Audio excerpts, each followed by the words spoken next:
ఈరోజు మనం హెల్దీయెస్ట్ దాల్ కిచిడి ఎలా చేయాలో చూద్దాం.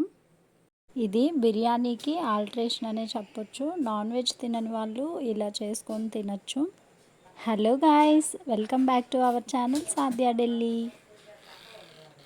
ఫస్ట్ ఒక గిన్నెలో అరకప్పు పెసరపప్పు తీసుకున్నాను.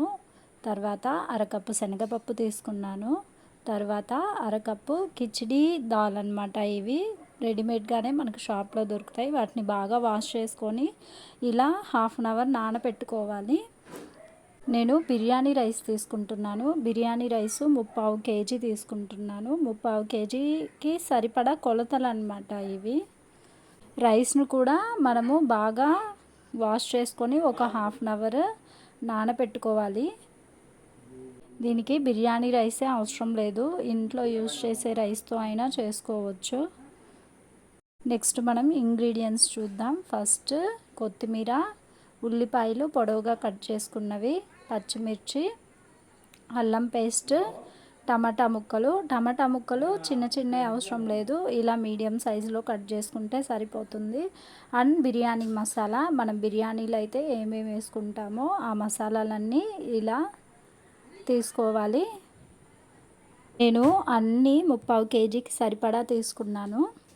స్టవ్ ఆన్ చేసి కుక్కర్ పెట్టుకున్నాను. కుక్కర్ హీట్ అయిన తర్వాత సరిపడా ఆయిల్ వేసుకోండి. ఆయిల్ హీట్ ఎక్కాక మనం తీసుకున్న బిర్యానీ మసాలా, రా మసాలాలు ఉన్నాయి కదా, అవన్నీ వేసేసుకోండి. రా మసాలాలు కొంచెం ఫ్రై అయ్యాక కట్ చేసి పెట్టుకున్న ఆనియన్స్ వేయండి. ఆనియన్స్ వేసి బాగా ఫ్రై చేసుకోండి. ఆనియన్స్ బ్రౌన్ కలర్లో వేగేంత వరకు ఫ్రై చేసుకోవాలి. నెక్స్ట్ పచ్చిమిర్చి వేసుకోవాలి. పచ్చిమిర్చి కొంచెం ఫ్రై అయ్యాక ఇప్పుడు మనం ముందే నూరు పెట్టుకున్న అల్లం పేస్ట్ వేసుకోవాలి. అల్లం పేస్ట్ స్పూన్ వేసుకుంటున్నాను. అల్లం పేస్ట్ కూడా పచ్చి వాసన పోయేంత వరకు ఫ్రై చేసుకోవాలి. ఇలా మొత్తం ఫ్రై అయ్యాక మనం ముందే కట్ చేసి పెట్టుకున్న టమాటా ముక్కల్ని వేసుకోవాలి. టమాటా ముక్కల్ని వేసుకొని బాగా కలుపుకోవాలి. టమాటా ముక్కలు ఇలా బాగా కలుపుకున్న తర్వాత ఒక స్పూన్ సాల్ట్ వేసుకుంటున్నాను. ఒక స్పూన్ కారం వేసుకుంటున్నాను. మీరు కారం ఎక్కువగా తినే పని అయితే మీకు సరిపడా కారం వేసుకోండి. హాఫ్ స్పూన్ పసుపు వేసుకుంటున్నాను. హాఫ్ స్పూన్ గరం మసాలా వేసాను. ఇలా అన్నీ వేసుకున్న తర్వాత మనం బాగా కలుపుకోవాలి.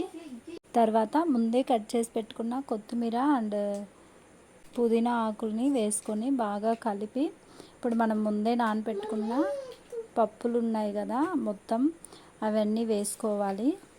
వీటిని బాగా కలిపేసుకొని ఒక 5 నిమిషాలు జస్ట్ అలా ఉడకనివ్వాలి. కుక్కర్లో కాబట్టి జస్ట్ 5 మినిట్స్ ఉంచుకుంటే సరిపోతుంది. అదే పాత్రలో చేసే వాళ్ళైతే ఒక 10 to 15 మినిట్స్ ఉడికించుకోండి. మనం దేంతో అయితే బియ్యంని మెజర్ చేసుకుంటామో దాంతోనే వాటర్ కూడా తీసుకోవాలి. ఒక గ్లాస్ రైస్కి 1.5 గ్లాస్ వాటర్ అయితే తీసుకోవాలి. నార్మల్ రైస్కి కూడా, అంటే ఇంట్లో బియ్యం యూజ్ చేస్తారు కదా, వాటికి కూడా 1 గ్లాస్ రైస్కి 1.5 గ్లాస్ వాటర్ తీసుకుంటే సరిపోతుంది. వాటర్ క్వాంటిటీ అనేది రైస్ని బట్టే ఉంటుంది. కొన్ని బియ్యం అయితే త్వరగా ఉడికిపోతుంటాయి కదా, వాటికైతే 1.25 తీసుకుంటే సరిపోతుంది. అండ్ కుక్కర్లో చేసే వాళ్ళైతే 1.25 తీసుకోండి. కుక్కర్ కాకుండా నార్మల్ పాత్రల్లో చేసే వాళ్ళైతే 1.5 తీసుకోండి.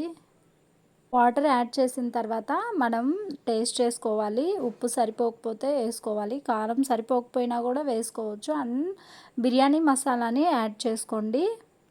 ఫైనల్గా కుక్కర్ని మూత పెట్టేస్తున్నాను. మనకి 3 విజిల్స్ వచ్చేంత వరకు రైస్ అనేది ఉడికించుకోవాలి. 3 విజిల్స్ వచ్చాయండి. గ్యాస్ అంతా పోయిన తర్వాత నేను ఓపెన్ చేస్తున్నాను. భలే స్మెల్ వస్తుంది ఓపెన్ చేసిన వెంటనే. బిర్యానీ తినాలనుకునేవారు, నాన్ వెజ్ కొన్ని డేస్లో తినరు కదా, అలాంటి వాళ్ళు ఇలా చేసుకొని తినండి. బిర్యానీ తిన్న ఫీలింగే వస్తుంది, అంత బాగుంటుంది టేస్ట్ కూడా.